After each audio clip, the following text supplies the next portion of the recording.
সুপরিকল্পিতভাবে অপহৃত প্রথম শ্রেণীর শিক্ষার্থী আবদুল্লাহ আল নূর তুষারকে পিরোজপুর জেলার মঠবাড়িয়া থেকে র্যাব 2 এবং র্যাব 8-এর যৌথ অভিযানে উদ্ধার করা হয়েছে, যেখানে মানবাধিকার লঙ্ঘিত হয়েছে, নির্যাতন অথবা অপহরণের কোনো ঘটনা ঘটেছে। র্যাব তৎক্ষণাৎ ভিকটিম অথবা নির্যাতিতার পাশে দাঁড়িয়েছে এবং ঘটনার সাথে জড়িত আসামিদের দ্রুততম সময়ের মধ্যে গ্রেপ্তার করে আইনের আওতায় নিয়ে এসেছে। র্যাব ফোর্সেস প্রতিষ্ঠালগ্ন হতে অন্যান্য অপরাধীদের গ্রেপ্তারের পাশাপাশি এ পর্যন্ত অপহরণের শিকার 1542 জন পুরুষ, 1739 জন নারী ও 770 জন শিশুসহ সর্বমোট 4051 জন অপহরণের শিকার ব্যক্তিকে উদ্ধার করে তাদের পরিবারের নিকট ফিরিয়ে দিয়ে মানবতার উজ্জ্বল দৃষ্টান্ত স্থাপন করেছে। এরই ধারাবাহিকতায় গত 30 সেপ্টেম্বর 2024 তারিখে রাজধানীর সদরঘাটের সোয়ারিঘাট এলাকায় আবদুল্লাহ আল নূর তুষার 8 বছর বয়স নামের এক শিশুকে অপহরণের শিকার হয়। ভিকটিমের মায়ের সাথে অপহরণকারী বাদল ওরফে হৃদয় 30 বছর বয়স নামের এক তরুণের মোবাইল ফোনের মাধ্যমে পরিচয় হয়। পরিচয়ের সুবাদে ঘটনার দিন ভিকটিমকে নিয়ে ভিকটিমের মা সদরঘাটের সোয়ারিঘাট এলাকায় বাদলের সাথে দেখা করতে যায়। পরবর্তীতে অপহরণকারী বাদল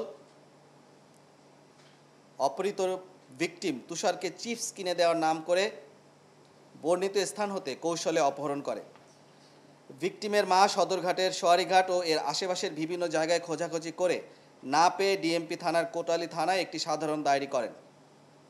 পরবর্তীতে ভিকটিমের বাবা বাদী হয়ে ডিএমপি ঢাকার কোতালী থানার নারী ও শিশু নির্যাতন দমন আইন 2000 একটি মামলা দায়ের করেন, যার মামলা নম্বর 1/194 তারিখ 2 অক্টোবর 2024। পরবর্তীতে 2 অক্টোবর 2024 তারিখ অজ্ঞাত এক ব্যক্তি ভিকটিমের মাকে ফোন করে মুক্তিপণ 2 লক্ষ টাকা দাবি করে।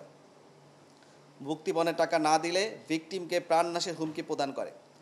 পরবর্তীতে ভিকটিম পরিবারের মোবাইল ব্যাংকিংয়ের মাধ্যমে অপহরণকারীর 6000 টাকা প্রদান করে। অপহরণকারী বাদল মুক্তিপণ আদায় করতে ভিকটিমকে বিভিন্ন সময় শারীরিকভাবে নির্যাতন করেছে বলে জানা যায়। অতঃপর ভিকটিমের পিতা র্যাব 2 এর নিকট ভিকটিম উদ্ধারের জন্য লিখিত আবেদন করেন। উক্ত আবেদনের প্রেক্ষিতে অপহৃত ভিকটিমকে দ্রুততম সময়ের মধ্যে উদ্ধার ও অপহরণকারী গ্রেফতারের লক্ষ্যে র্যাব গোয়েন্দা নজরদারি বৃদ্ধি করে। এখানে মূলত যে আবদুল্লাহ নূর তুষার তার মাকে মূলত ভিকটিম যে বাদল, তিনি তার ছদ্মনাম হৃদয় ব্যবহার করে তার সাথে একটি রং নাম্বারে ফোন দিয়ে তার সাথে মূলত সম্পর্ক তৈরি করে এবং সে সম্পর্কের জোরে এই যে ভিকটিম তার মা তার সাথে এর পূর্বে মূলত তার সাথে তার 17 সেপ্টেম্বর তার সাথে প্রথম তার সাথে কথা হয় এবং তিনি তার সাথে মিরপুরের একটি এলাকায় দেখা করেন, মাজার রোড সংলগ্ন এলাকায়। এর পরবর্তীতে তাদের সাথে ফোনে কথাবার্তা হতো এবং যে এই বাদল ওরফে হৃদয় তাকে তিনি ধর্মবোন হিসাবে অভিহিত করেন এবং তার সাথে বিভিন্নভাবে সম্পর্ক তৈরি করেন। পরবর্তীতে এই বাদল ভিকটিম এর যে মা তাকে সহ যে আমাদের যে সদরঘাট যে লঞ্চ টার্মিনাল আছে সেখানে তাকে যাওয়ার জন্য অনুরোধ করে এবং পরবর্তীতে তারা সেখানে মিলিত হয়। পরবর্তীতে যখন তারা এই অপহৃত যে আবদুল্লাহ নূর তুষার বাদল তাকে চিপস কিনে নেওয়ার জন্য তাকে লঞ্চ ঘাট থেকে বাইরে নিয়ে যেয়ে একটি দোকানে নিয়ে যাওয়ার কথা বলে এবং পরবর্তীতে মূলত এটি হচ্ছে 30 সেপ্টেম্বর বিকাল 5টার ঘটনা। পরবর্তীতে তারা বলে যে 30 মিনিট দেরি হবে, আরও 30 মিনিট দেরি হবে, এভাবে করতে করতে প্রায় সন্ধ্যা 7টা বেজে যায়। যখন আর তার সাথে যোগাযোগ করতে না পেরে এই অপহৃত যে আবদুল্লাহ তুষারের মা সে পরবর্তীতে তার বাসায় ফেরত আসে এবং ফেরত এসে তার পরিবারের সদস্যকে বিষয়টিকে অবহিত করে এবং পরবর্তীতে তারা যখন আর তাদের সাথে যোগাযোগ রক্ষা করতে না পেরে পরবর্তীতে তারা পুলিশের কাছে দ্বারস্থ হন এবং একটি অভিযোগ দায়ের করেন।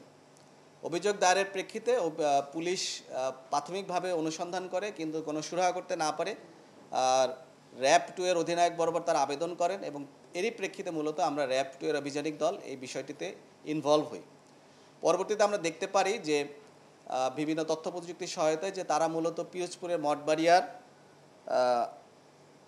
থানাধীন আমরাগাছি হোগলপাতি নামক একটি প্রত্যন্ত এলাকায় তাকে নিয়ে গিয়েছে এবং আরও বিস্তারিত অনুসন্ধানে আমরা জানতে পারি যে মূলত এই যে বাদল, যে তার ছদ্মনাম হৃদয়, তিনি মূলত নিজেকে বিভিন্ন সময় জাহাজ শ্রমিক, বিভিন্ন সময় বিভিন্ন ধরনের কর্মচারী পরিচয় দিয়ে তিনি মূলত এই অপরাধমূলক কার্যক্রমগুলি পরিচালনা করেন। এবং এলাকায় খবর নিয়ে আমরা জানতে পেরেছি যে তার এলাকাতেও বিভিন্ন ধরনের দেনা রয়েছে। এবং আমরা বিস্তারিত অনুসন্ধানে আমরা আরও জানতে পারি যে এই অপরাধমূলক কর্মকাণ্ডে বাদলের সাথে তার স্ত্রীও তাকে সহায়তা করেন। এবং যখন এই আবদুল্লাহ নূর তুষারকে তাকে মূলত এই সদরঘাট থেকে তাকে নেওয়ার সাথে সাথে তাকে একটি বাসে করে তাকে মঠবাড়িয়াতে নিয়ে যাওয়া হয় এবং তাকে একটি ঘরে আটকে রাখা হয়। এবং এই আবদুল্লাহ নূর তুষার অত্যন্ত ছোট বয়স, তার সাথে কথা বলে আমরা জানতে পেরেছি তাকে ঘুমের ওষুধ খাওয়ানো হয় এবং তাকে জোরপূর্বক মারধর করে। তার স্ত্রীও তাকে এতে সহায়তা করেন। আর যে অপহরণকারী বাদল হাওলাদার, তিনি এবং তার স্ত্রী তাকে মারধর করে এবং জোরপূর্বক তাকে এই ঘুমের ওষুধগুলো খাওয়ায় তাকে জোর করে ঘুম পড়িয়ে রাখা হতো। এবং সে যদি খেতে না চাতো তখন তাকে তার উপর মারধর করা হতো। পরবর্তীতে আমাদের র্যাব 2 এবং র্যাব 8-এর দুটি অভিযানিক দল যৌথভাবে আমরা মঠবাড়িয়াতে অপারেশন করি এবং তাদের যে স্থানে তাদেরকে আটকে রাখা হয়েছিল সেই স্থান থেকে আমরা তাদেরকে উদ্ধার করতে সক্ষম হই। সরি। এবং সেখানে আমরা দেখতে পাই এবং আশেপাশে এলাকা থেকে জানতে পারি যে তিনি আরও অনেক ধরনের অপরাধমূলক কর্মকাণ্ডে জড়িত এখানে, এবং তার মূলত মানুষকে ঠকিয়ে বা মানুষের সাথে প্রতারণা করে অর্থ নেওয়াই হচ্ছে তার একটা অন্যতম ব্যবসা হিসেবে তিনি এটাকে এই অর্থগুলি আদায় করেন। এবং এখনও সেই অপরাধীদেরকে আমরা ধরতে পারিনি, বাট তিনি আমাদের নজরদারির মধ্যে আছেন। অচিরেই আমরা হয়তো তাদেরকে গ্রেফতার করে আইনের আওতায় নিয়ে আসতে সক্ষম হব।